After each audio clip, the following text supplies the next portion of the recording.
Maths chapter 3 pair of linear equation in two variables. यहाँ पे हमने फर्स्ट टॉपिक कवर कर लिया है, सेकंड टॉपिक भी कवर कर लिया है। थर्ड टॉपिक स्टार्ट करते हैं, algebraic solution of pair of linear equation in two variables. हमने पिछले टॉपिक में देखा कि दो इक्वेशंस अगर हमें दिए a1x plus b1y plus c1 is equal to 0, a2x plus b2y plus c2 is equal to 0। अगर pair of linear equation in two variable दिया है तो इन दोनों को हम ग्राफ पे अगर प्लॉट करते हैं तो हमने देखा तीन टाइप की पॉसिबिलिटीज आती हैं। एक इंटरसेक्टिंग आता है, एक पैरेलल आता है एंड एक कोइंसिडेंटल लाइंस आती है।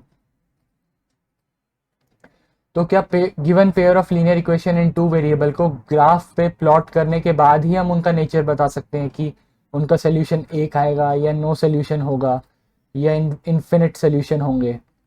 क्या ये ज़रूरी है उनको ग्राफ करना? क्या कोई और तरीका नहीं है कि हम बता सके बिना उन्हें ग्राफ पे ड्रॉ किए कि किस टाइप की इक्वेशंस दी हुई है हमें, किस टाइप की pair of linear equation in two variable हमें गिवन है? तो यहाँ देख लेते हैं। सबसे पहले तो उसका जवाब है अलजेब्राइक मेथड।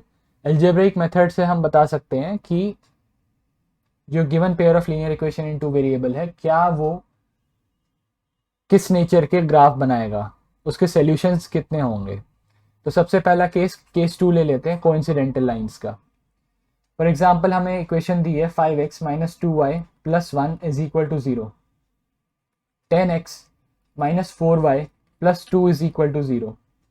अब इन दोनों इक्वेशंस को अगर आप ग्राफ पे बनाएंगे तो ये दोनों कोइंसिडेंटल लाइंस बनेंगी। मतलब कुछ ऐसा दिखेगा, एक के ऊपर एक ये ट्रेस करेंगी ये लाइंस, दोनों इक्वेशंस की लाइन। कोइंसिडेंटल लाइंस की जो linear equation in two variables है उसमें आप देखेंगे कि जो सेकंड वाली इक्वेशन आप देखेंगे वो पहली इक्वेशन का मल्टीप्लिकेशन से बना होगा, कोई ना कोई फैक्टर होगा मल्टीप्लिकेशन का, उससे बना होगा। यहाँ देख लेते हैं, जो ये x का कोफिशिएंट है 5, इसको अगर आप 2 से मल्टीप्लाई करो तो यहाँ पे 10 है। y का कोफिशिएंट -2 है, अगर उसको 2 से मल्टीप्लाई करो तो -4 आएगा। कांस्टेंट 1 है तो उसको 2 से मल्टीप्लाई करो तो 2 आएगा। तो मतलब कोइंसिडेंटल लाइंस की जो इक्वेशंस होंगी वो हमेशा दूसरी वाली जो इक्वेशन होगी वो पहली वाली का कोई ना कोई मल्टीपल होगा, चाहे 2 का मल्टीप्लिकेशन हो, 10 हो, 3/5 हो मल्टीप्लिकेशन, मल्टीप्लायर कुछ भी हो सकता है, लेकिन दोनों इक्वेशंस के जो कोफिशिएंट्स होंगे वो मल्टीपल होंगे। मतलब पहली वाली इक्वेशन को अगर आप मल्टीप्लाई करोगे तो दूसरी इक्वेशन बन के आएगी। इस टाइप के pair of linear equation in two variable हमेशा कोइंसिडेंटल ग्राफ बनाते हैं। Coincidental pair of linear equation in two variable होते हैं और इनके जो सोल्यूशन ऑटोमेटिकली इन्फिनिट होंगे, इन्फिनिट सोल्यूशन। अब इन जनरल अगर आपको दो इक्वेशंस दी हैं a1x plus b1y plus c1 is equal to 0 और ये वाली, तो अगर इक्वेशंस के जो कोफिशिएंट है a1 by a2 is equal to b1 by b2 is equal to c1 by c2, अगर ये सेटिस्फाई हो रहा है, मतलब इन दोनों का जो रेशियो है वो इक्वल टू इन दोनों का रेशियो है, इक्वल टू इन दोनों का रेशियो, देन ये इंप्लाई करता है कि both equation will make coincidental lines। हमने देखा यहाँ अगर 5 डिवाइड बाय 10 करें तो 1/2 निकल के आता है रेशियो। b1 बाय b2 करें -2 बाय -4 तो भी 1/2 निकल के आता है। c1 बाय c2 करें तो भी 1/2 निकल के आता है रेशियो। ऐसी इक्वेशंस का जो ग्राफ बनेगा वो कोइंसिडेंटल बनेगा, जिनके तीनों कोफिशिएंट्स का रेशियो इक्वल हो।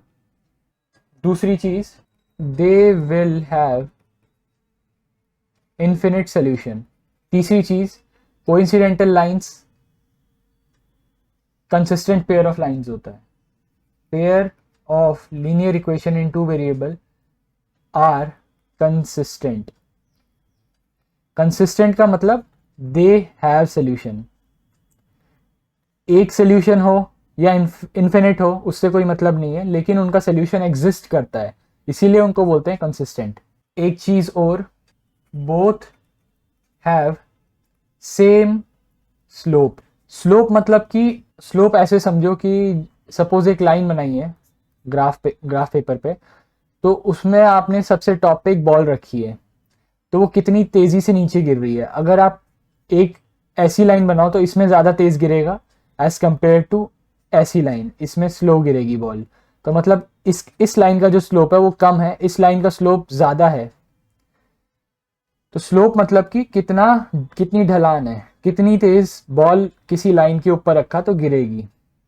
यहाँ पे आप देखोगे कि ये जो लाइन L1 है और ये लाइन L2 है, दोनों का स्लोप सेम है। वो क्या एल्जेब्रिकली अगर देखना हो तो पहले दो कोफिशिएंट्स का रेशियो देख लो। अगर पहले दो कोफिशिएंट्स का रेशियो इक्वल है तो मतलब both lines have same slope, दोनों का सेम स्लोप होगा। किसी भी दो given pair of linear equation in two variables का a1/a2 इज इक्वल टू अगर b1/b2 है तो दोनों लाइन का जो स्लोप है वो सेम होगा।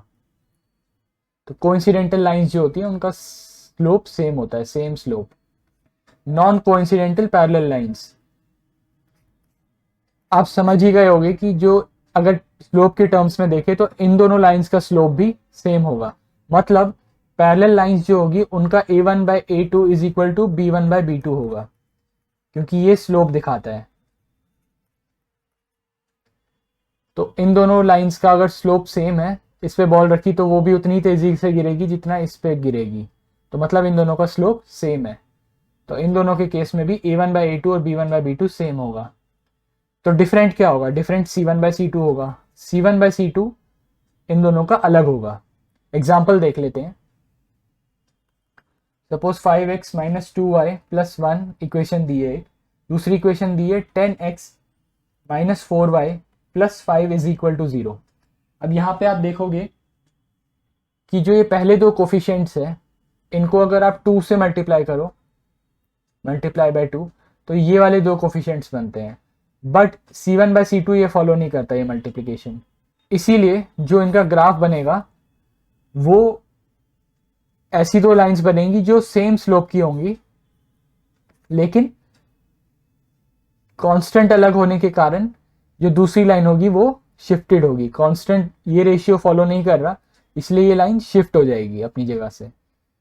अगर कोइंसिडेंटल, अगर कांस्टेंट भी उसी रेशियो में होता 1/2 की रेशियो में, तो ये एक के ऊपर एक होती।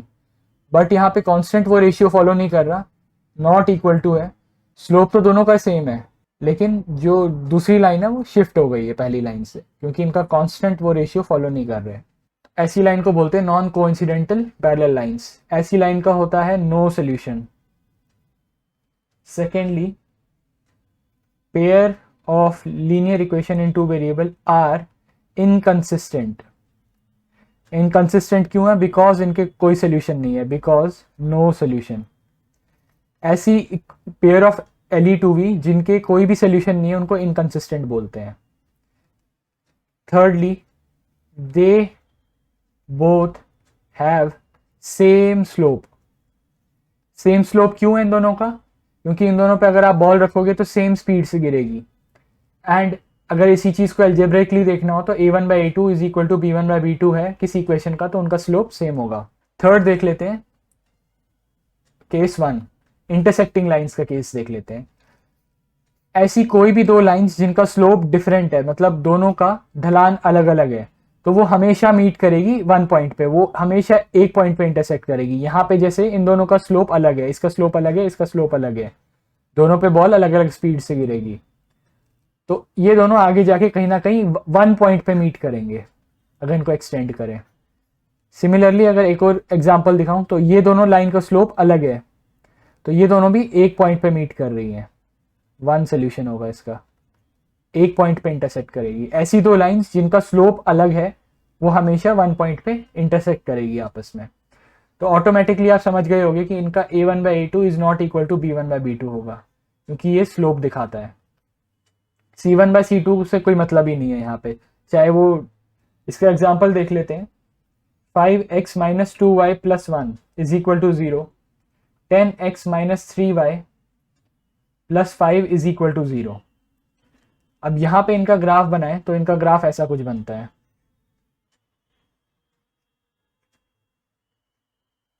ये दोनों आपस में एक पॉइंट पे इंटरसेक्ट कर रही है, वन पॉइंट पे। तो ऐसे दो लाइंस जो इंटरसेक्टिंग लाइंस हो, जिनका a1 by a two is not equal to b1 by b two हो, वो उनका एक सोल्यूशन होगा, दे हैव वन सोल्यूशन।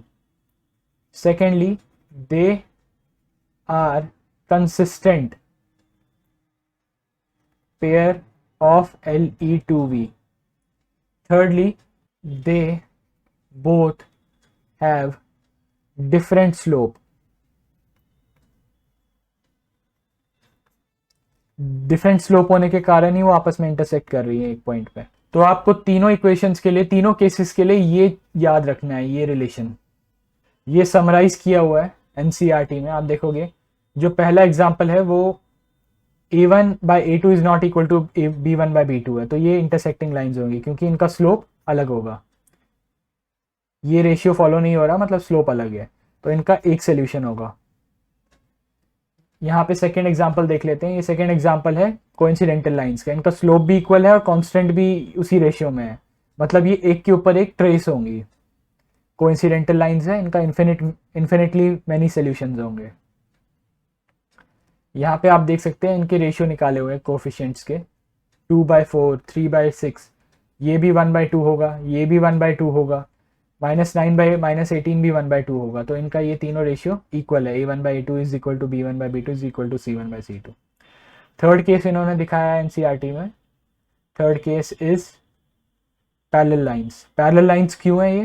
क्योंकि इनका स्लोप तो इक्वल है, लेकिन इनके जो कॉन्स्टेंट्स का रेशियो, वो कांस्टेंट वो रेशियो फॉलो नहीं कर रहा। आप यहाँ देखेंगे slope a1 by a to 1/2 है, b1 बाई बी टू भी 1/2 है, और c1 बाई c2 1/3 है, तो ये नॉट इक्वल है। तो इसलिए ये लाइंस शिफ्टेड होंगी आपस में।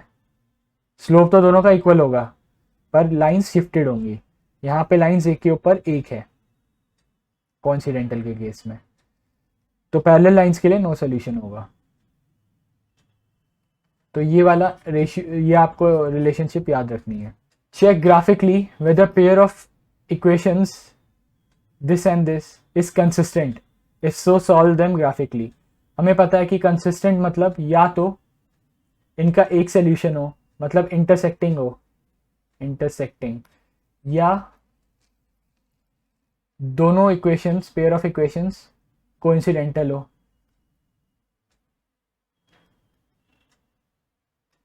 इंटरसेक्टिंग है तो उनका a1 by a two is not equal to b1 by b two होगा। कोइंसिडेंटल है तो a1 by a two is equal to b1 by b two is equal to c1 by c2 होगा।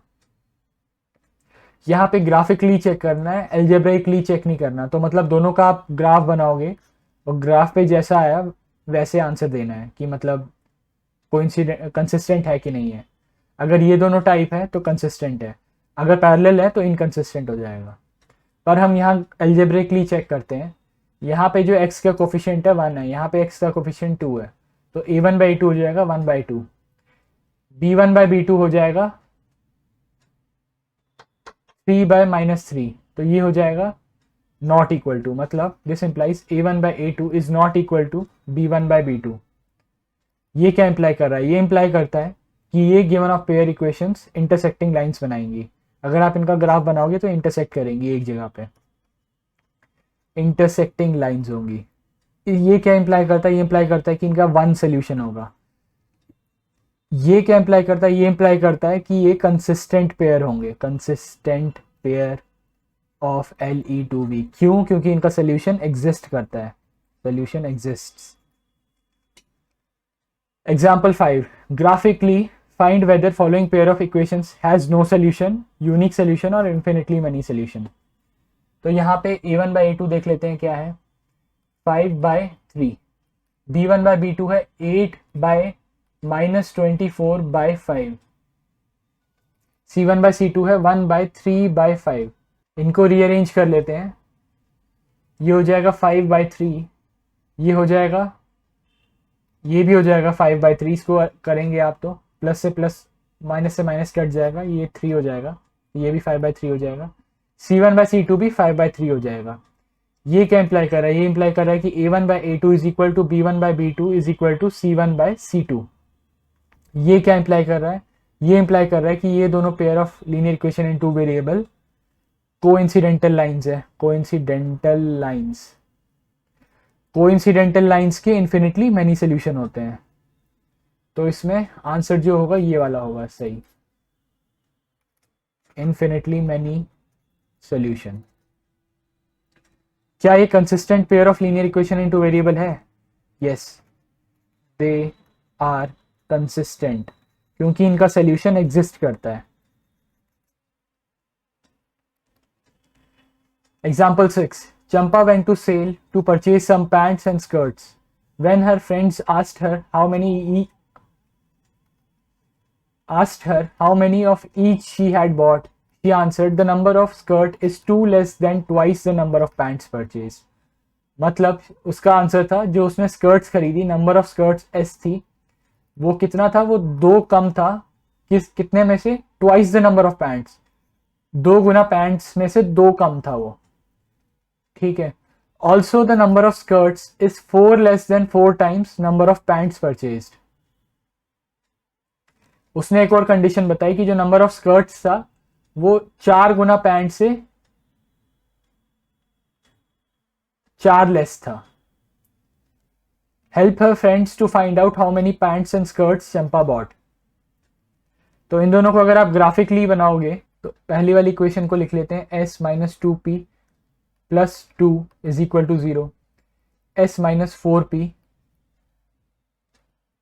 Plus 4 is equal to 0। तो इन दोनों equation से आप coordinates निकाल लो s एंड p के, इनके कोऑर्डिनेट्स बनाओ, देन x एक्सिस पे नंबर ऑफ स्कर्ट्स ले लो एंड y एक्सिस पे नंबर ऑफ पैंट्स ले लो। तो ये जहाँ इंटरसेक्ट करेंगी वहाँ पे जो x आएगा x एक्सिस पे वो नंबर ऑफ स्कर्ट्स होगा, और जो उसका कोऑर्डिनेट y कोऑर्डिनेट होगा वो नंबर ऑफ पैंट्स होगा। एक्सरसाइज 3.2, इसका पहला क्वेश्चन है, 10 students of class 10th took part in mathematics quiz. If number of girls is 4 more than number of boys, मतलब number of girls 4 ज़्यादा है boys से, find the number of boys and girls who took part in the quiz. और total students 10 है class में, मतलब girls plus boys 10 है। तो पहली इक्वेशन हो जाएगी g minus b minus 4 is equal to 0। दूसरी इक्वेशन हो जाएगी g plus b minus 10 is equal to 0। इनको ग्राफ पे प्लॉट करोगे तो इनका एक सोल्यूशन आएगा, इसका जो y कोऑर्डिनेट होगा वो बॉयज होगा और जो x कोऑर्डिनेट होगा वो गर्ल्स होगा। 5 pencils and 7 pens together cost 50 rupees. 5 pencils and 7 pens cost 50 rupees. 7 pencil plus 5 pen cost 46. Find the cost of 1 pencil and 1 pen. तो इसको भी आप ग्राफ पे प्लॉट करो, x एंड y को, 2 कोऑर्डिनेट्स निकालो पहली इक्वेशन के लिए, दूसरी इक्वेशन के लिए भी 2 कोऑर्डिनेट्स निकालो, ग्राफ बनाओ दोनों का, जहाँ इंटरसेक्ट करेंगी वो सोल्यूशन होगा। On comparing ratios a1 by a2, b1 by b2, c1 by c2, find whether the lines representing following pair of linear equation intersect at a point are parallel or coincident। मतलब ये बताना है कि ये intersect कर रही है एक पॉइंट पे, पैरेलल है या कोइंसिडेंटल है। तो यहाँ पे पहला वाला देख लेते हैं, पहली इक्वेशन देख लेते हैं, 5 divide by 7 is not equal to -4/6। ये दोनों रेशियो सेम नहीं है, इसका मतलब a1 by a2 is not equal to b1 by b2।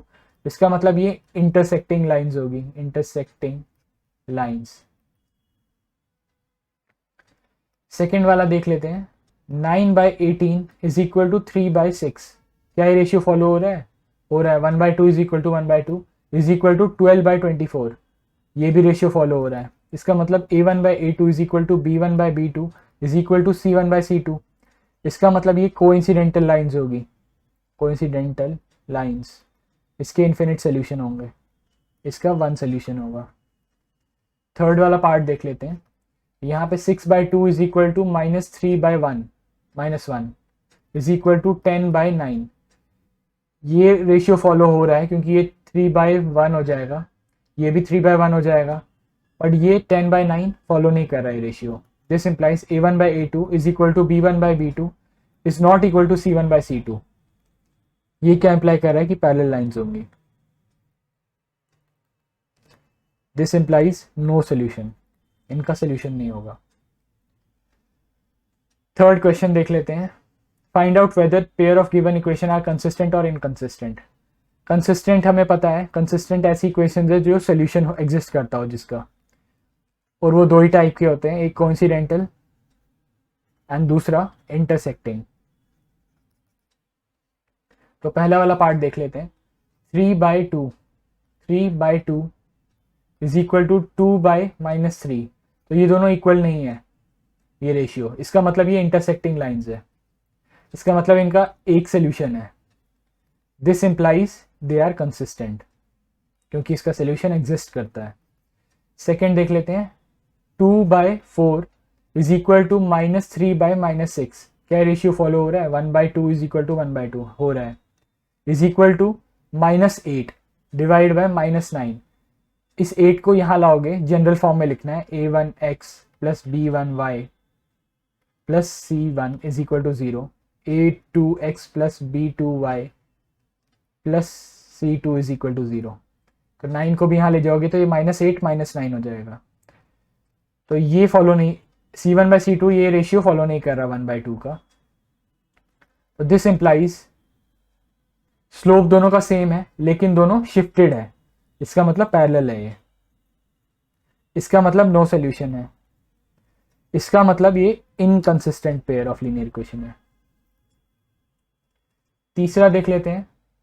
3/2 divide by 9 is equal to 5/3 divided by -10। -10 आ गया, यहाँ पे माइनस है इस रेशियो में, इस रेशियो में पॉजिटिव है, इसका मतलब दोनों इक्वल नहीं है रेशियो। दिस इंप्लाइज इंटरसेक्टिंग है। This implies one solution, this implies consistent है ये। फोर्थ वाला देख लेते हैं। फोर्थ 5/-10 इज इक्वल टू -3/6। ये भी -1/2 रेशियो है, ये भी -1/2 रेशियो है, तो फॉलो हो रहा है। Is equal to -11/22।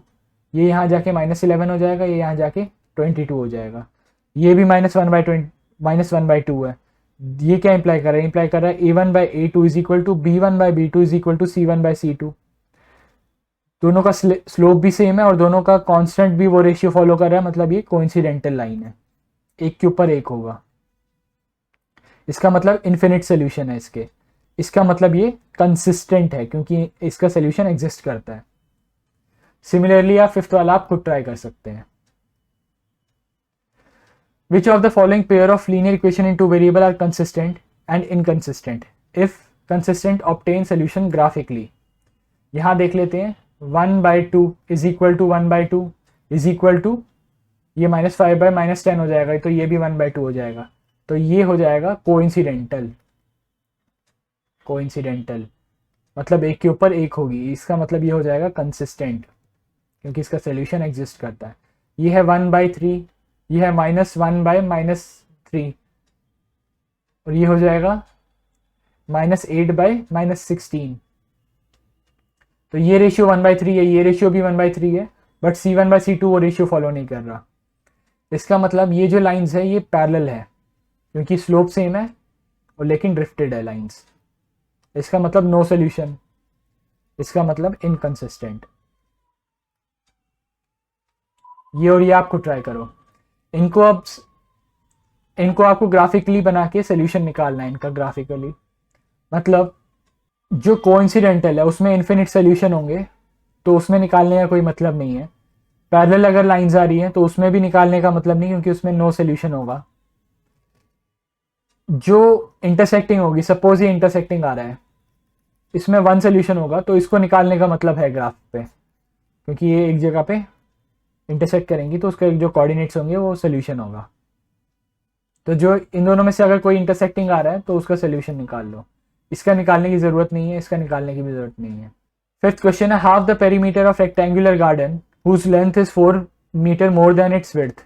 मतलब जो लेंथ है वो विड्थ से 4 मीटर ज्यादा है। ये अलग सेंटेंस है, ये अलग सेंटेंस है, ये जो सेंटेंस है ये यहाँ कंटिन्यू हो रहा है। Half the perimeter of rectangular garden is 36 metre, मतलब पेरीमीटर का आधा जो है, पेरीमीटर का आधा 36 है। पेरीमीटर हमें पता है क्या है, 2l प्लस बी होता है, 2l प्लस विड्थ होता है, divide by 2 is equal to 36। यहाँ से इक्वेशन आ जाएगी l plus W is equal to 36। पहली इक्वेशन आ जाएगी l minus W is equal to 4, ये पहली इक्वेशन है। दूसरी इक्वेशन है find the dimensions of garden. इन दोनों को आपको प्लॉट करना है एक्स एंड वाई एक्सिस पे। इसका भी l और w के दो कोऑर्डिनेट्स निकालो, इसके भी l और w के दो कोऑर्डिनेट्स निकालो, और यहाँ पे x एक्सिस पे लेंथ ले लो और y एक्सिस पे विड्थ। जो भी इंटरसेक्शन पॉइंट होगा वो सोल्यूशन होगा। मुझे कैसे पता ये इंटरसेक्ट करेगी, क्योंकि यहाँ रेशियो 1/1 है, इज इक्वल टू -1/1 है, तो ये a1/a2 is not equal to b1/b2, तो ये इंटरसेक्ट करेंगी। 6th question, given the linear equation 2x plus this, write another linear equation in two variables such that geometrical representation of pair formed is intersecting lines. Intersecting lines हमें पता है a1/a2 is not equal to b1/b2, तो हमें given equation है 2x plus 3y minus 8 is equal to 0। दूसरा, पहले part के लिए हम दूसरी जो इक्वेशन लिखेंगे वो लिखेंगे, इसको भी 2 ले लेते हैं, 2x, तो ये रेशियो हो जाएगा 1/1, प्लस इसको 3 ले लेंगे तो ये इंटरसेक्टिंग नहीं होगा कोइंस, इसलिए इंटरसेक्टिंग बनाने के लिए हमें a1/a2 is not equal to b1/b2 करना पड़ेगा। तो इसको 4 ले लेते हैं, 4 माइनस 8 इज इक्वल टू 0, तो यहाँ पे a1/a2 is not equal to b1/b2 है, क्योंकि ये 1/2/2 हो जाएगा, 1 रेशियो 1/1, 3/4 1/1 नहीं होता, तो ये हो गया इंटरसेक्टिंग पेयर। सेकेंड देख लेते हैं, इनको पैरेलल बनाना है। पैरेलल हमें पता है a1/a2 b1/b2 के इक्वल होता है, is not equal to c1/c2। 2x plus 3y minus 8 is equal to 0, तो दूसरी इक्वेशन लिख लेते हैं, 2x plus 3y minus 7 is equal to 0। यहाँ पे आप देखो a1/a2 is equal to b1/b2 है, स्लोप दोनों का सेम है, 2/2 is equal to 3/3, 1/1 ratio follow हो रहा है। यहाँ पे -8/-7 है, तो यहाँ पे फॉलो नहीं हो रहा, तो ये हो जाएंगी parallel lines. Third, coincidental lines बनानी है। गिवन है 2x plus 3y minus 8 is equal to 0 question में। दूसरी इक्वेशन क्या बनाए कि a1/a2 is equal to b1/b2 is equal to c1/c2। इस पूरे इक्वेशन को उठा के 2 से मल्टीप्लाई कर देते हैं, तो हो जाएगा 4x plus 6y minus 16 is equal to 0। तो यहाँ पे a1/a2 हो जाएगा 2/4 इज इक्वल टू 3/6, ये भी 1/2 है, ये भी 1/2 है, इज इक्वल टू -8/-16, ये भी 1/2 है, तो तीनों 1/2 रेशियो को फॉलो कर रहे हैं, इसीलिए ये दोनों कोइंसिडेंटल हो जाएगा, coincidental. 7th question, draw the graphs of this and determine the coordinates of vertices of triangles formed by these lines and x axis. मतलब ये लाइंस कुछ ऐसी बनेंगी, तो इनके जो कोऑर्डिनेट्स है वो बताने हैं आपको। एक्स एक्सिस का एक साइड, जो इस ट्रायंगल का एक साइड होगा वो एक्स एक्सिस होगा, दूसरा ये लाइन कोई एक लाइन बनाएगी, दूसरा वाला साइड, तीसरा वाला साइड कोई एक लाइन बनाएगी, तो इनके कोऑर्डिनेट्स आपको बताने हैं तीनों वर्टिसेस के। ये आप ग्राफ पेपर पे खुद ही बना सकते हैं। Algebraic method of solving a pair of linear equation in 2 variable. तो यहाँ हमारे पास 3 मेथड्स है। पहला मेथड है सब्स्टिट्यूशन मेथड, दूसरा मेथड है एलिमिनेशन मेथड, तीसरा मेथड है क्रॉस मल्टीप्लिकेशन मेथड। तो पहला मेथड डिस्कस कर लेते हैं, सब्स्टिट्यूशन मेथड। हमने अभी तक देखा कि given pair of linear equation in 2 variable, pair of linear equation in 2 variable को सॉल्व करने का तरीका ग्राफिकली ये है कि दोनों इक्वेशंस की ग्राफ बनाओ, जहां इंटरसेक्ट कर रही है वो उसका सोल्यूशन होगा। तो ये बेस्ट वे नहीं है सोल्यूशन निकालने का। उसका रीज़न ये है कि ग्राफिकल मेथड जो है बहुत टाइम कंज्यूमिंग है। दोनों का पहले कोऑर्डिनेट्स निकालो, फिर उनको ग्राफ में प्लॉट करो, देन उनका इंटरसेक्शन लाइन निकालो, इंटरसेक्ट कहाँ हो रहा है, इंटरसेक्शन पॉइंट। एंड सेकेंडली, जो हम इंटरसेक्शन पॉइंट निकालेंगे वो हो सकता है कि उसमें एरर हो, क्योंकि ग्राफ पे देखना कोऑर्डिनेट्स थोड़ा डिफिकल्ट होता है।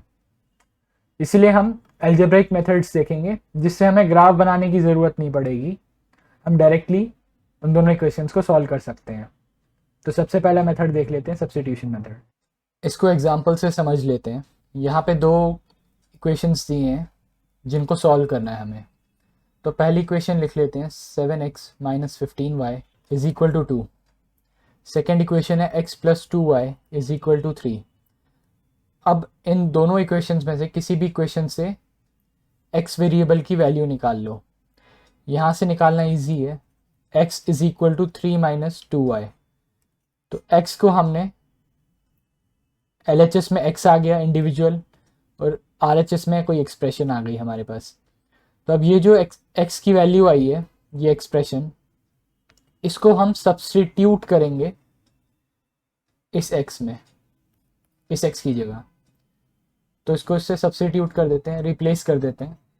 7 3 माइनस 2y, ये जो वैल्यू हमने डाली है x की डाली, जो कि सेकेंड इक्वेशन से आई थी, 3 माइनस 2y माइनस 15y, बाकी ऐसे का ऐसे लिख देते हैं, इज इक्वल टू 2। यहाँ पे ब्रैकेट ओपन करने पे आएगा 21 minus 14y minus 15y is equal to 2।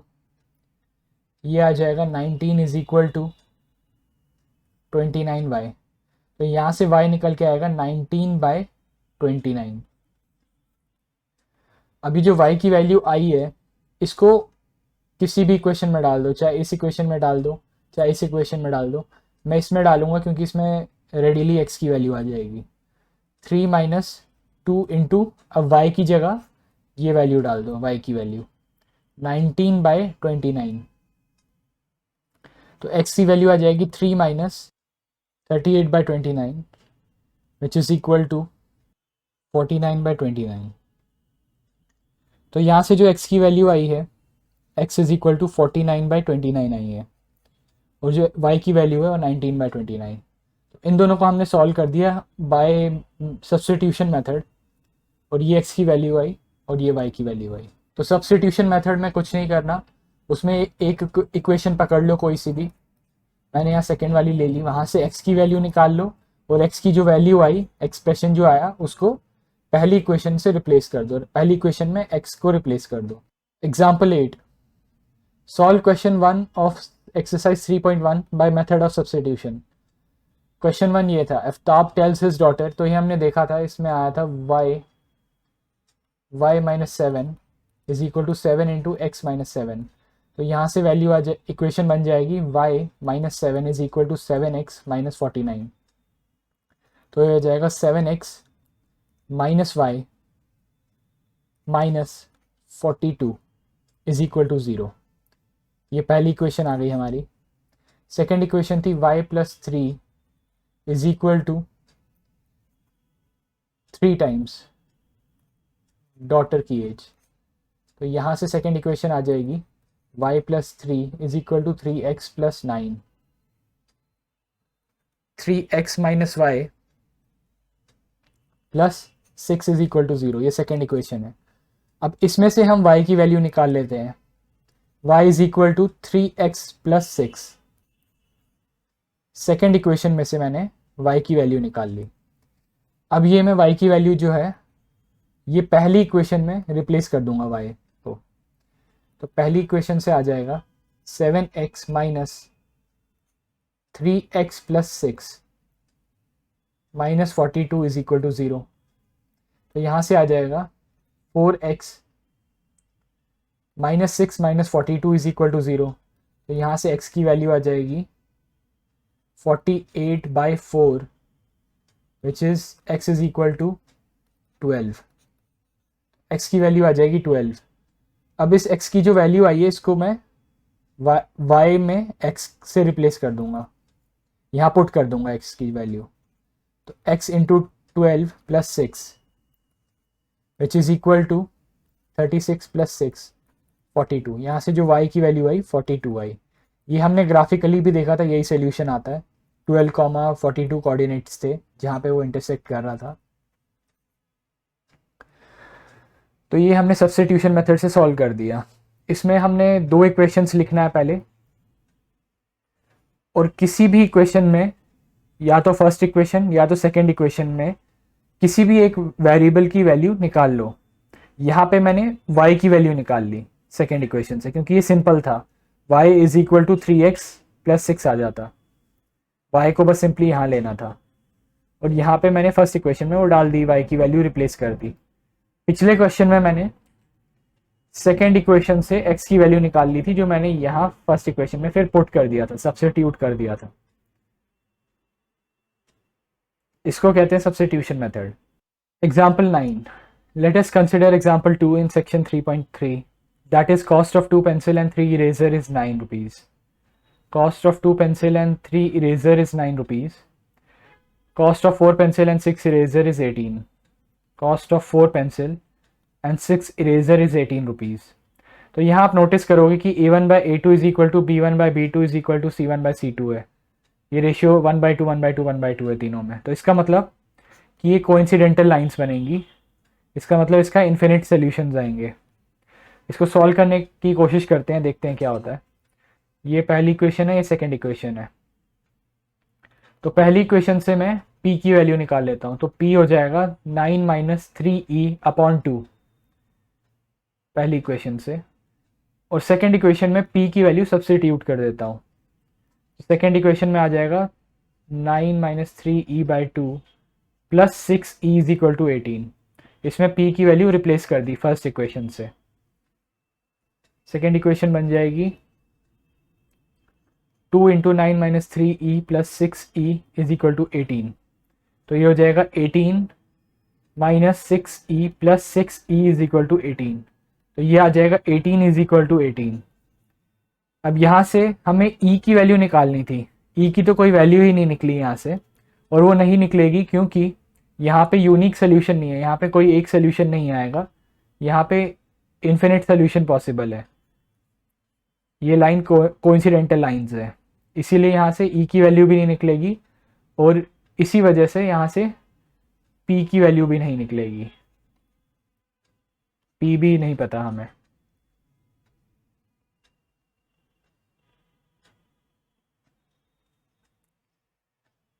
Example 10 देख लेते हैं। Let us consider example 3, will the rail cross each other. अब ये हमें पता है कि ये पैरेलल लाइंस का केस था, जो दो रेल दिया था वो पैरेलल लाइंस थी। इसका सोल्यूशन निकालने का ट्राई करते हैं।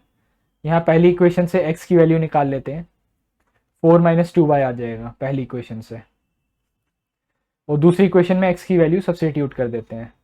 2 into 4 minus 2y plus 4y is equal to 12 दूसरी इक्वेशन में।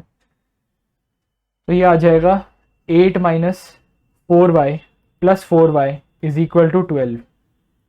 तो ये 4y से 4y कट जाएगा, तो ये आ जाएगा 8 इज इक्वल टू 12। इसका कोई मीनिंग नहीं है, नो मीनिंग, क्योंकि 8 इज नॉट इक्वल टू 12। इसका मतलब नो सोल्यूशन पॉसिबल। तो हमने देखा जो इंटरसेक्टिंग लाइंस थी उसमें सोल्यूशन आ जाता है, उसमें x की वैल्यू भी आती है, y की वैल्यू भी आती है, और जो कोइंसिडेंटल लाइंस होती हैं उसमें x की वैल्यू भी नहीं आती, y की वैल्यू भी नहीं आती, लेकिन जो इक्वेशन है वो सेटिस्फाई होती है, LHS इक्वल टू RHS। हमने देखा था पिछले केस में 18 इज इक्वल टू 18 आया था, यहाँ पे 8 इज इक्वल टू 12 का कोई मतलब ही नहीं है। तो और हमने यहाँ नोटिस किया कि जो पैरेलल लाइंस है उसमें x की वैल्यू भी नहीं आती, y की वैल्यू भी नहीं आएगी, दोनों ही वेरिएबल्स की वैल्यू नहीं आएगी, और इक्वेशन भी सेटिस्फाई नहीं होगी क्योंकि इसका नो सोल्यूशन है। सो बेसिकली जो ये दो टाइप की इक्वेशंस है, coincidental lines and parallel lines, इनका एल्जेब्राइकली सोल्यूशन पॉसिबल नहीं है, इनको सॉल्व करना पॉसिबल नहीं है एल्जेब्राइकली, और ज्योमेट्रिकली तो वैसे ही ये दोनों मीट नहीं कर रहे, कहीं पैरेलल लाइंस मीट नहीं कर रही। Solve the following pair of linear equations bye substitution method. तो पहली इक्वेशन से हम पहला क्वेश्चन ट्राई करते हैं। पहली इक्वेशन से हम निकाल सकते हैं, यहाँ सेकेंड इक्वेशन से x की वैल्यू निकाल लेते हैं 4 प्लस y, और वो पहली इक्वेशन में x की वैल्यू से सब्स्टिट्यूट कर देते हैं। फर्स्ट इक्वेशन हो जाएगी 4 प्लस y, x की जगह मैंने 4 प्लस y रख दिया, प्लस y, बाकी ऐसे का ऐसे ही लिख दिया, इज इक्वल टू 14। तो ये हो जाएगा 4 plus 2y is equal to 14, तो 2y इज इक्वल टू 10 आ जाएगा, y इज इक्वल टू 5 आ जाएगा। और यहाँ से x की वैल्यू निकल जाएगी, x is equal to 4 plus 5 which is equal to 9। This implies x is equal to 9। तो इन दोनों की वैल्यू आ गई x और y की। इसका मतलब ये इंटरसेक्टिंग लाइन बनेगा, तभी इनके यूनिक सोल्यूशन है। y is equal to 4, x is equal to 9। Second question try करते हैं। यहाँ से s की वैल्यू निकाल लेते हैं पहली इक्वेशन से, s is equal to 3 plus t. अब सेकेंड इक्वेशन में s की वैल्यू से सब्सटीट्यूट कर देते हैं x की वैल्यू की जगह, ये एक्सप्रेशन। सेकेंड इक्वेशन बन जाएगी 3 plus t by 3 plus t by 2 is equal to 6। 6 से मल्टीप्लाई कर देते हैं तो ये हो जाएगा 2 into 3 plus t plus 3t is equal to 36। 6 से मल्टीप्लाई कर दिया मैंने यहाँ पे भी और यहाँ पे भी। तो ये इक्वेशन बन जाएगी 6 plus 2t plus 3t is equal to 36। तो ये हो जाएगा 5t इज इक्वल टू 30। तो t की वैल्यू यहाँ से आ जाएगी 6 और यहाँ t की वैल्यू डाल देंगे, रिप्लेस कर देंगे t की वैल्यू, तो s आ जाएगा s is equal to 9।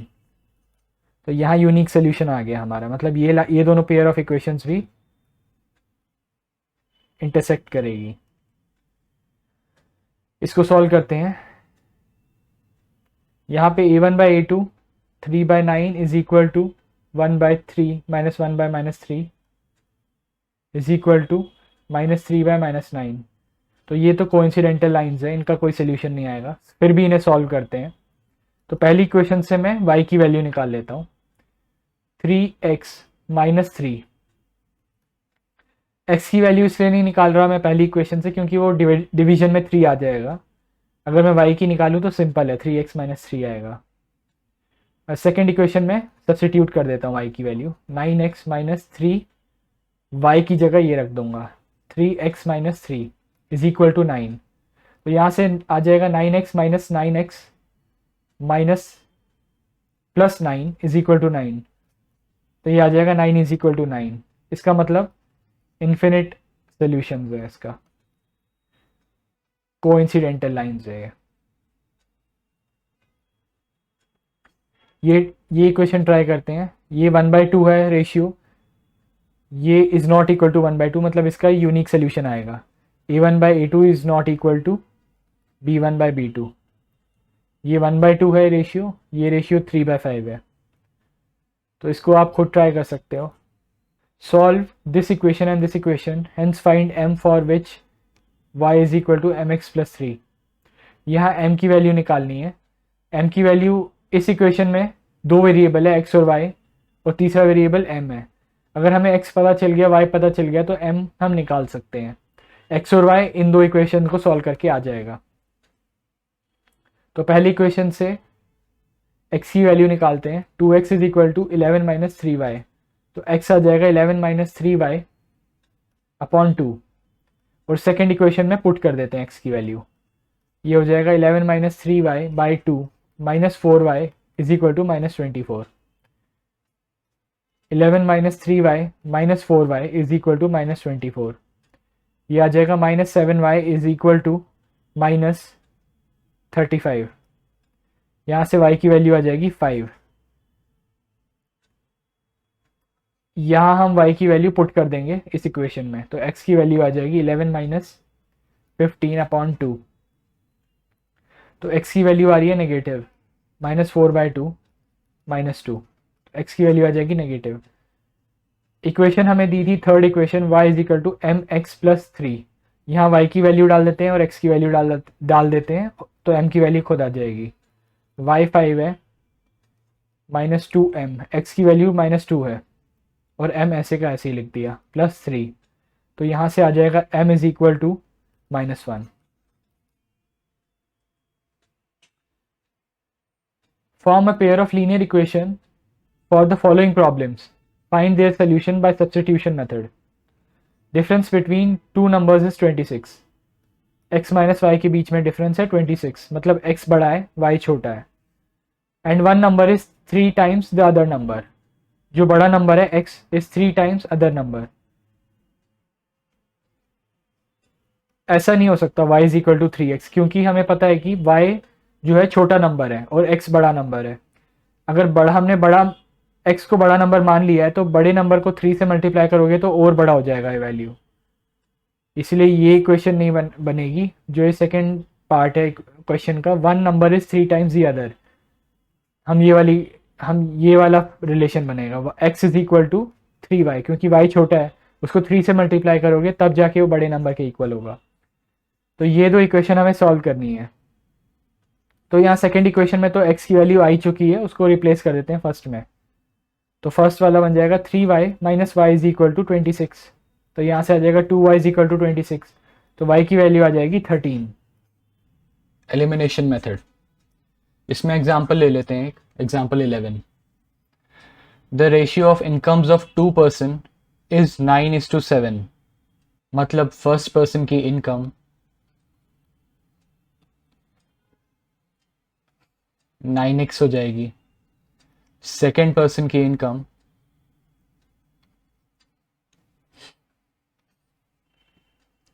7x हो जाएगी, and the ratio of their expenditures is 4:3। First person expenditure will be 4y, second person की expenditure will be 3y। इसमें दिया है कि दो लोगों की जो सैलरी का रेशियो है वो 9:7 है। तो मतलब अगर किसी की सैलरी 9,000 है और दूसरे बंदे की सैलरी 7,000 है तो वो 9:7 हो जाएगा रेशियो। उसकी सैलरी 18,000 टू 14,000 भी हो सकती है, ये भी 9:7 का रेशियो आएगा। तो ऐसे ही हमने मान लिया कि 9, उसकी सैलरी 9 इंटू एक्स है और जो सेकंड पर्सन है उसकी सैलरी 7 इंटू एक्स है।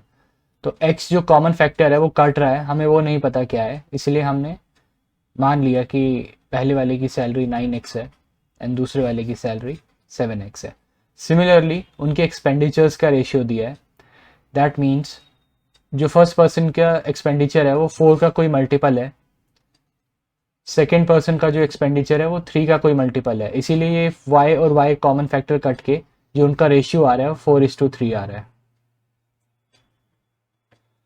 अब यहाँ पे दिया है क्वेश्चन में, if each manages to save 2,000 rupees per month, दोनों ने ही 2,000 रुपये बचाए महीने के, find there monthly incomes.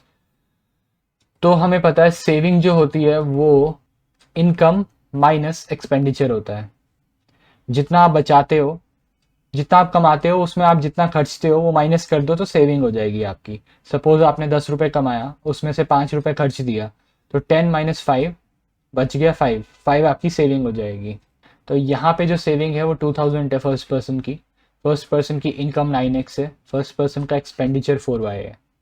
Similarly second person है, उसका भी सेविंग 2,000 है, सेकेंड पर्सन की इनकम 7x है, एक्सपेंडिचर 3y है। तो यहाँ पे दो इक्वेशंस आ गई। अब इनको सॉल्व कैसे करना है, पहली इक्वेशन को मैं यहाँ लिख देता हूँ 9x minus 4y is equal to 2,000। Second equation को भी लिख देता हूँ 7x minus 3y is equal to 2,000। अब इसमें अगर मैं सेकेंड इक्वेशन में को मल्टीप्लाई करूँ पूरी इक्वेशन को 4 से एंड पहली इक्वेशन को मल्टीप्लाई करूँ 3 से, तो पहली इक्वेशन बन जाएगी 27x minus 12y is equal to 6,000। दूसरी इक्वेशन बन जाएगी 28x minus 12y is equal to 8,000। 4 को सबसे मल्टीप्लाई कर दिया क्रॉस, पहली इक्वेशन में 3 को मल्टीप्लाई कर दिया सबके साथ, तो ये पहली इक्वेशन बन गई, ये सेकेंड इक्वेशन बन गई। अब आप देखो अगर मैं सेकेंड इक्वेशन में से पहली इक्वेशन माइनस करता हूँ, सब्ट्रैक्ट करता हूँ, subtract second equation minus first equation, तो क्या होगा, ये 28x minus 12y is equal to 8,000 minus 27x minus 12y is equal to 6000।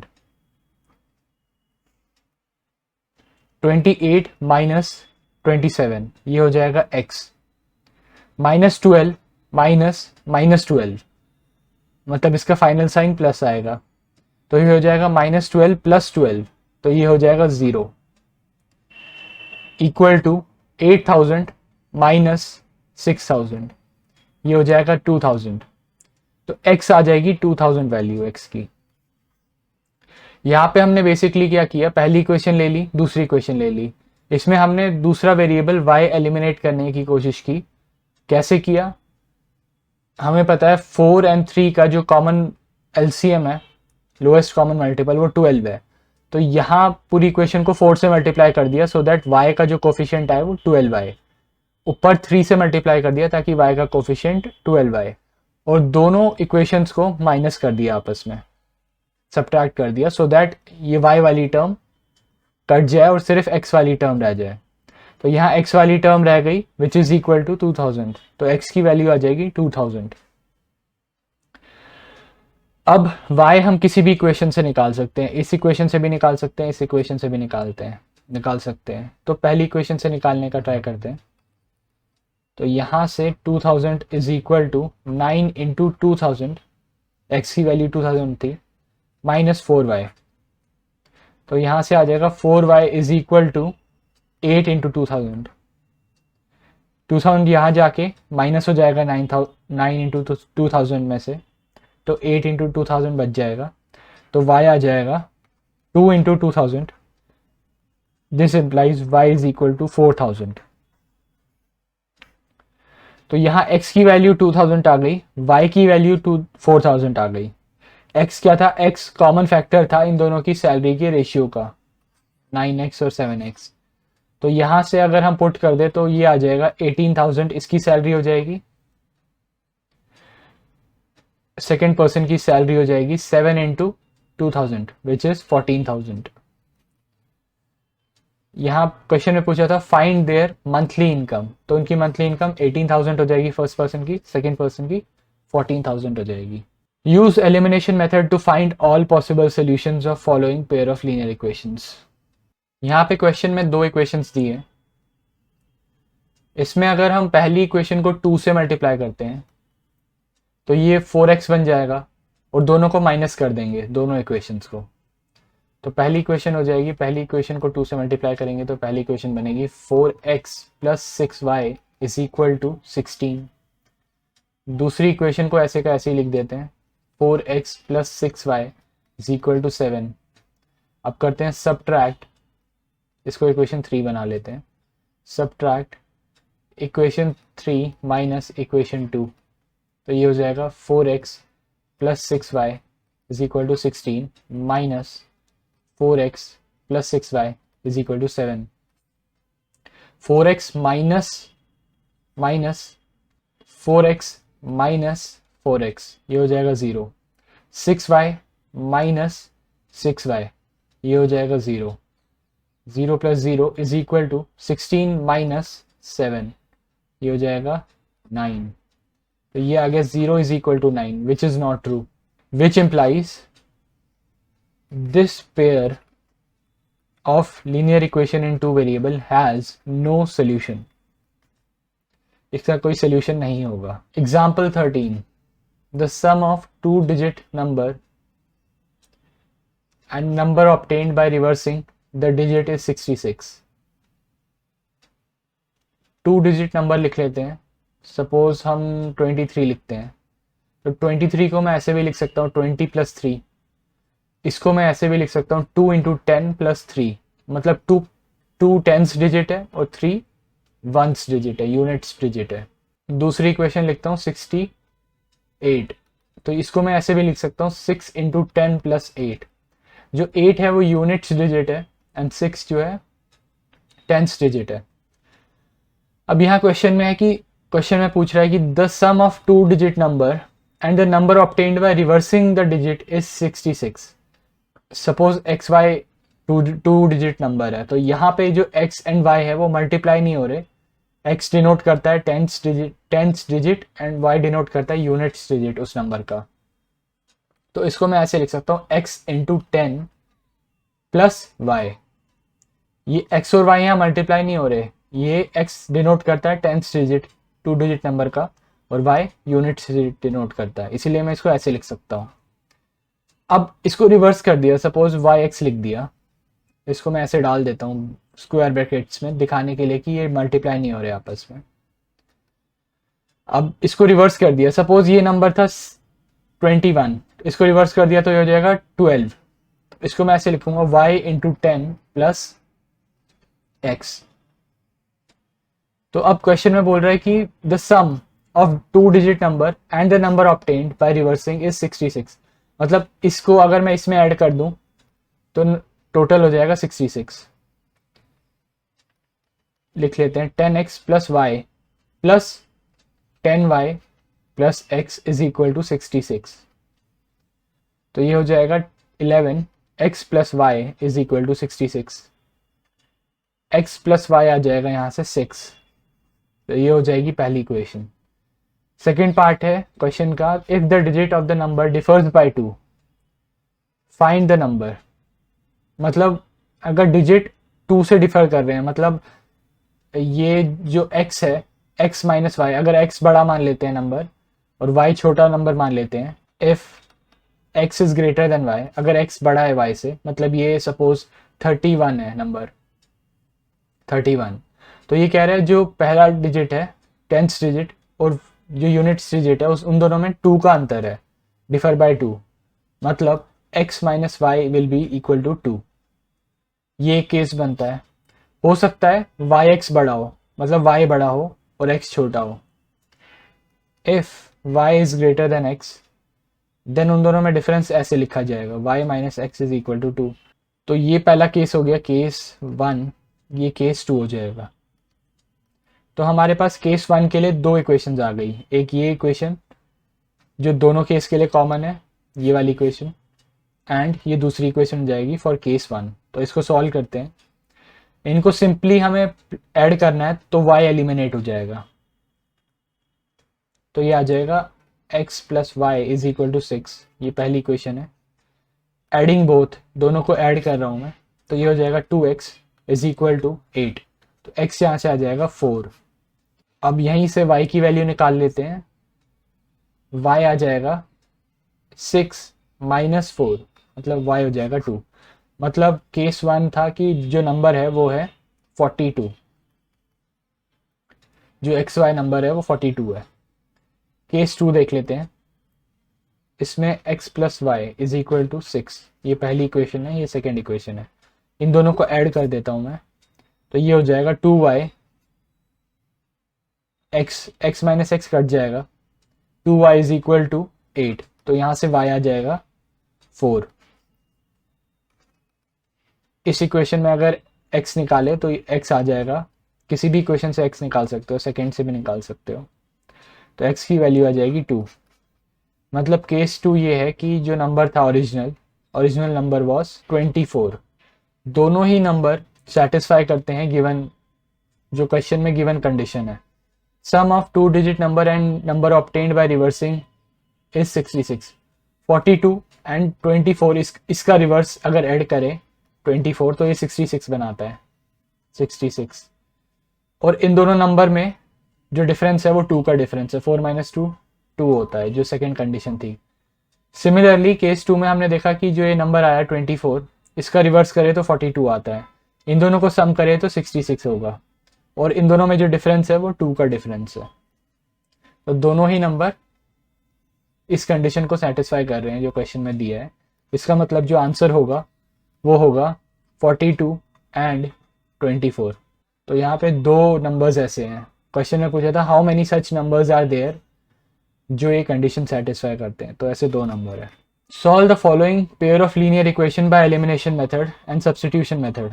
तो एलिमिनेशन सब्स्टिट्यूशन पे हमने काफ़ी क्वेश्चन कर लिए, तो यहाँ एलिमिनेशन ट्राई करते हैं। पहला इक्वेशन लिखते हैं x plus Y is equal to 5, दूसरा इक्वेशन है 2x minus 3y is equal to 4। Elimination में बेसिकली हम किसी भी एक वेरिएबल को एलिमिनेट करने की कोशिश करते हैं। तो यहाँ अगर हम 2 से मल्टीप्लाई करें पहली इक्वेशन में तो ये हो जाएगा 2x plus 2y is equal to 10। अब इन दोनों को माइनस कर देते हैं तो ये हो जाएगा 0, 2y माइनस माइनस 3 तो ये हो जाएगा 5y is equal to 10 minus 4 ये हो जाएगा 6 तो y आ जाएगा 6/5। अब यहाँ से x निकाले हम इस इक्वेशन में से, पहली इक्वेशन थी x plus Y is equal to 5 तो यहाँ से x आ जाएगा 5 माइनस 6/5 तो ये हो जाएगा 19/5 x की वैल्यू। सिमिलरली आप ये खुद ट्राई कर सकते हैं बाकी क्वेश्चंस। एलिमिनेशन मेथड होपफुली आपको समझ आ गया होगा। 2 इक्वेशंस दी हैं, एक और ट्राई कर लेते हैं, दूसरा क्वेश्चन ट्राई कर लेते हैं। 3x plus 4y is equal to 10, 2x minus 2y is equal to 2। आपको 2 इक्वेशंस दी है, ये पहली इक्वेशन है, ये दूसरी इक्वेशन है। इसमें आपको किसी भी एक वेरिएबल को एलिमिनेट करना है। यहाँ पे सपोज यहाँ पे 2 इक्वेशंस में जो x का कोफिशिएंट है यहाँ 2 है, यहाँ पे 3 है। तो अगर मैं इसको 2 से मल्टीप्लाई करूँ इस पूरी इक्वेशन को 3 से मल्टीप्लाई करूँ और दोनों को माइनस कर दूँ तो ये x एलिमिनेट हो जाएगा। यहाँ पे y एलिमिनेट करने की कोशिश करते हैं। सपोज इस इक्वेशन को मैं 2 से मल्टीप्लाई करता हूँ इस पूरी इक्वेशन को तो ये इक्वेशन बन जाएगी 4x minus 4y is equal to 4। पहली इक्वेशन थी 3x plus 4y is equal to 10। अब इन दोनों इक्वेशंस को मैं माइनस करूंगा तो ये एलिमिनेट नहीं होगा, 4y माइनस 4y आ जाएगा। तो इन दोनों इक्वेशंस को मैं ऐड करता हूं तो y एलिमिनेट हो जाएगा। ये आ जाएगा 14, ये हो जाएगा 0, ये हो जाएगा 7x तो x आ जाएगा 2। यहाँ हम सेकेंड इक्वेशन से y की वैल्यू निकाल सकते हैं। 2x minus 2y is equal to 2 तो 2x minus 2 is equal to 2y तो ये आ जाएगा, x की वैल्यू डाल देते हैं 4 minus 2 is equal to 2y तो y इक्वल टू 1 आ जाएगा। सेकेंड क्वेश्चन ट्राई करते हैं। Pair of linear equations in the following problems and their solutions by elimination method.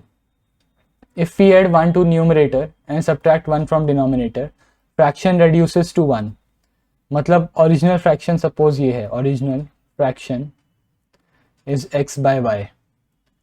तो ये कह रहा है अगर x में न्यूमरेटर में 1 ऐड करूं, add 1 to numerator and denominator में 1 माइनस करूं तो ये बन जाएगा इक्वल टू 1। तो यहाँ से इक्वेशन जो बन के आएगी तो यहाँ से जो इक्वेशन बन के आएगी वो होगी x plus 1 is equal to y minus 1 तो ये हो जाएगा x minus y is equal to minus 2। तो ये पहली इक्वेशन है। दूसरा पार्ट है क्वेश्चन का, it becomes half if we only add 1 to denominator.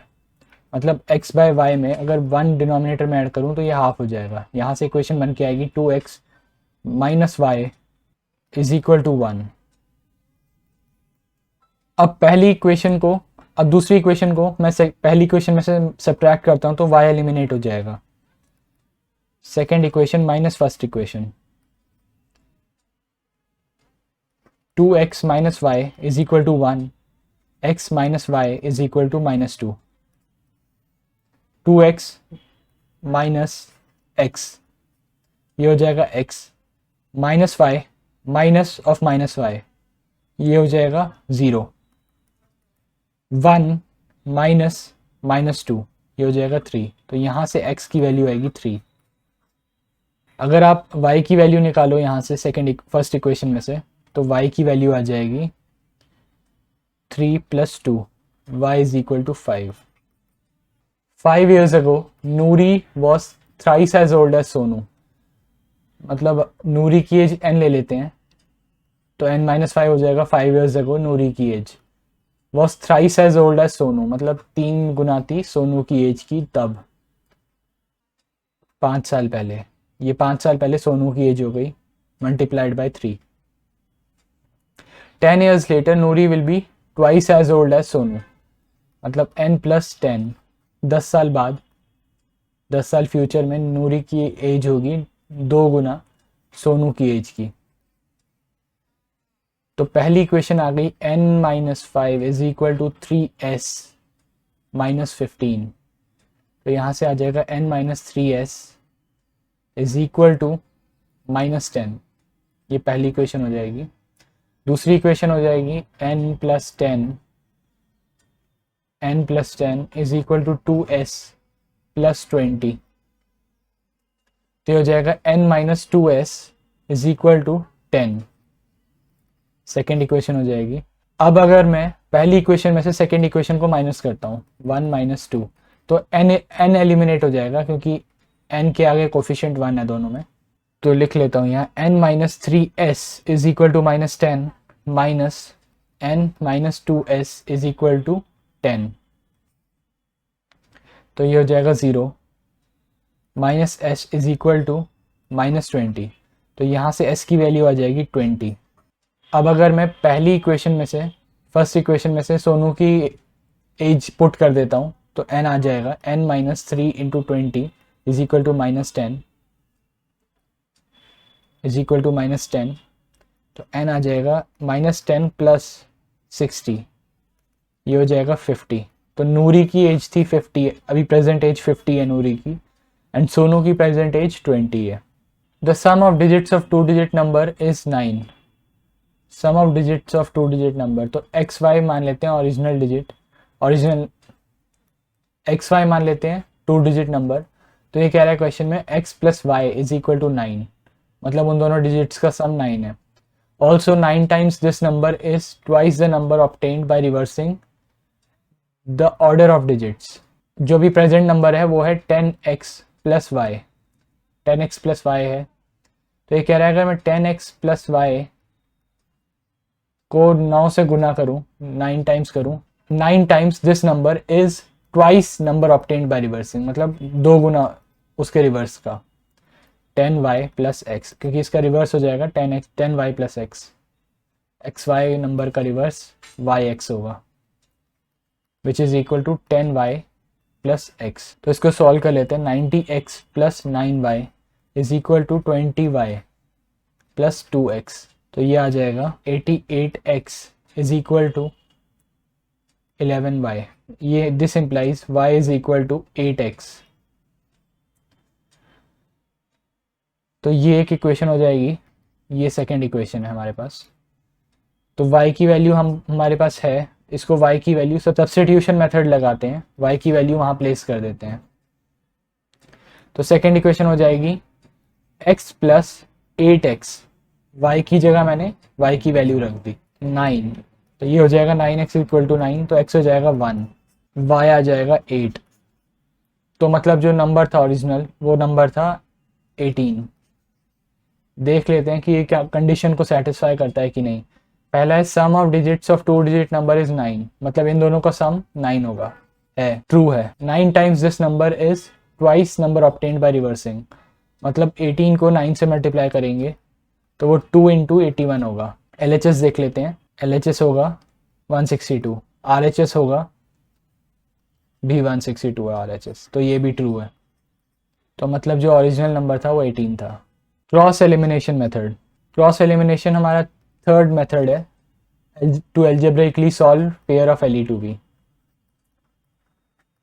Suppose हमें 2 पेयर ऑफ Le2b दी है, a1x plus b1y plus c1 into 1 लिख लेता हूँ इसको, इज इक्वल टू 0। दूसरी इक्वेशन हो जाएगी a2x plus b2y plus c2 into 1 is equal to 0।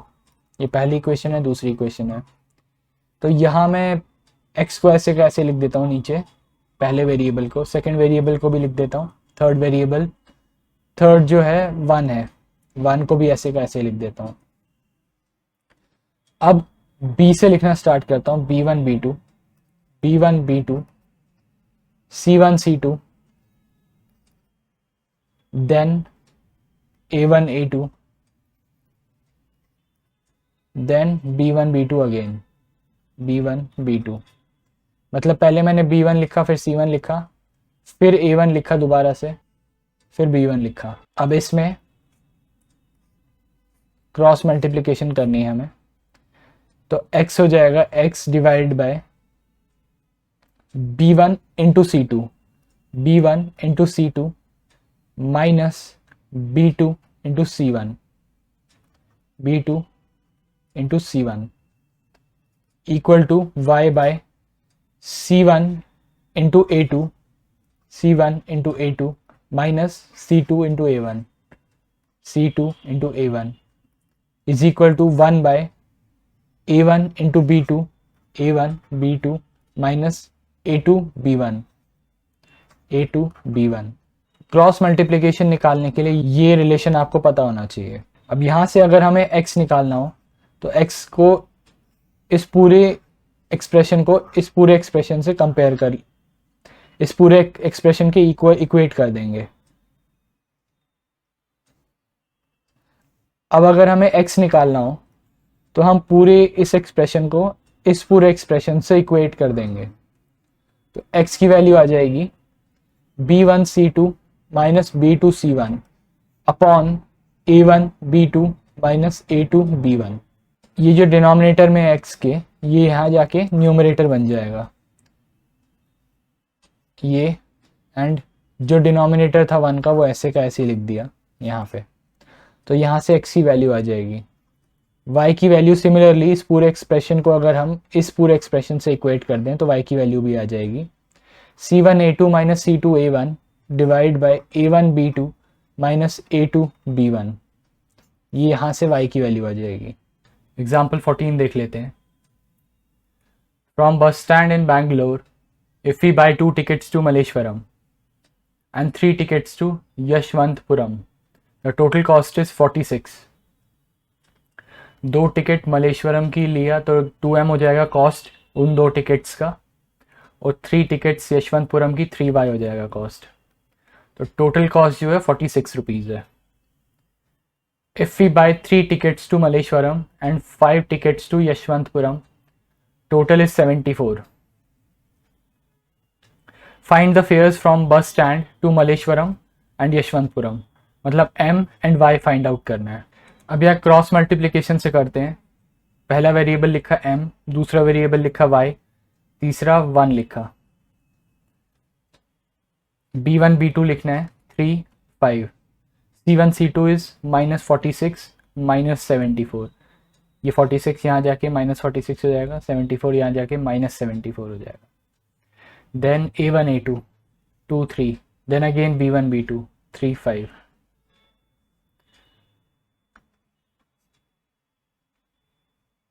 Three into minus 74 minus 5 into minus 46 is equal to y by minus 46 into 3 minus 74 into 2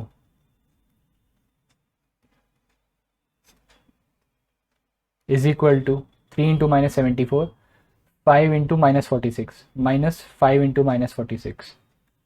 ऐसे ही सब में करना है। 2 into 5 1 divide by 2 into 5 minus 3 into 3।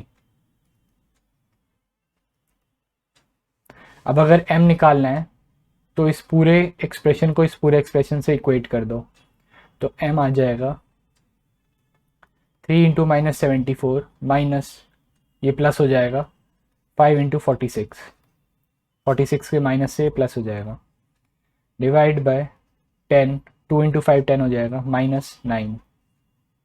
तो ये आ जाएगा माइनस 222 प्लस 230 डिवाइड बाय 1।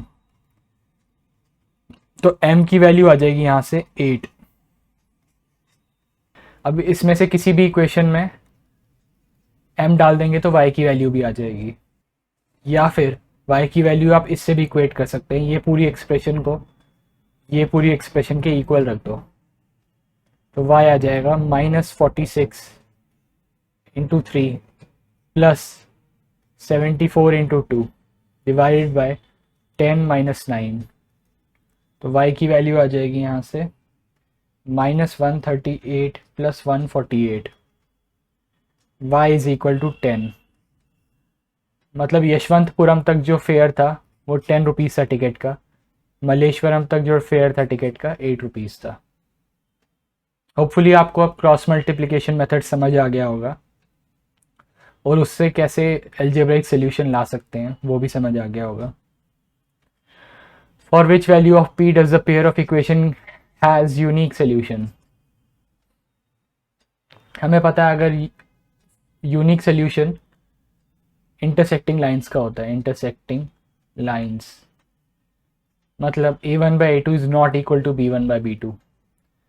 तो यहाँ पे 4/2 मतलब 2:1 रेशियो है, a1/a2 हो जाएगा 2:1। अगर यहाँ हम p को 4 रख दें तो a1/a2, अगर हम p की जगह 4 रख दें तो इक्वेशन बन जाएगी ये पहली इक्वेशन। दूसरी इक्वेशन बन जाएगी 2x + 2y + 2 is equal to 0। तो यहाँ पे a1/a2 is equal to b1/b2 आ जाएगा और हमें ये कंडीशन नहीं चाहिए। तो इसका मतलब p4 छोड़ के कोई भी वैल्यू रख दोगे, अगर आप p4 नहीं हो सकता, p4 के अलावा कुछ भी रखोगे तो ये इंटरसेक्टिंग लाइंस बनेंगी, तो इनका यूनिक सोल्यूशन होगा। For what value of k following pair of linear equations have infinitely many solutions. हमें पता है कि infinitely many solution coincidental lines के लिए होता है, कोइंसिडेंटल लाइंस जिनका a1/a2 ratio is equal to b1/b2 is equal to c1/c2 होता है। यहाँ पे देख लेते हैं k/12 is equal to 3/k is equal to -k-3/-k। तो यहाँ पे पहले दो एक्सप्रेशंस को इक्वेट करते हैं, तो यहाँ से आ जाएगा k² इज इक्वल टू 36। तो k की वैल्यू आ जाएगी +-6, that means k is equal to 6 और k इज इक्वल टू -6। अब बाकी दो इक्वेशंस को इक्वेट करते हैं, बाकी दो एक्सप्रेशंस को। तो यहाँ से आ जाएगा 3k, ये प्लस हो जाएगा 3k is equal to k² -3k। तो यहाँ से आ जाएगा k² -6k is equal to 0। तो यहाँ से वैल्यू आ जाएगी k into k -6 is equal to 0, k is equal to 0 और k इज इक्वल टू 6। पहले दो एक्सप्रेशंस को हमने इक्वेट किया तो यहाँ वैल्यू आई 6 और -6। बाकी दो इक्वेशंस को इक्वेट किया तो 0 और 6 आई। मतलब 6 ऐसी वैल्यू है जो दोनों केसेस में कॉमन है। -6 और 0 हम नहीं ले सकते, क्यों? अगर यहाँ -6 लेंगे हम k की वैल्यू, यहाँ भी -6 डालेंगे, यहाँ भी -6 डालेंगे और यहाँ भी -6 डालेंगे, तो ये दो इक्वेशंस आपस में इक्वल नहीं होगी। चेक कर लेते हैं। 3/-6 इज इक्वल टू -6 -3, यहाँ k की जगह -6 डाला, डिवाइड बाय -6, ये -6 कट जाएगा तो ये आ जाएगा 3 is equal to -9 which is not true. इसका मतलब हम -6 नहीं ले सकते। 0 पे चेक कर लेते हैं। 0 पे अगर हम चेक करें तो ये दोनों इक्वेशन इक्वल होगी, लेकिन ये दोनों इक्वेशंस इक्वल नहीं होंगी 0 पे। चेक कर लेते हैं। k/12 is equal to 3/k। यहाँ अगर हम k की जगह 0 डालें तो ये 0/12 हो जाएगा विच इज़ 0।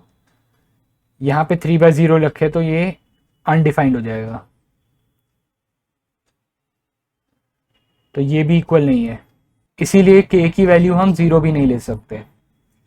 फाइनली k की वैल्यू जो होगी ओनली 6 होगी, क्योंकि 6 रखने पे ये दोनों एक्सप्रेशंस भी इक्वल होंगे, ये दोनों एक्सप्रेशंस भी इक्वल होंगे, मतलब ये तीनों इक्वालिटी सेटिस्फाई होगी उस केस में।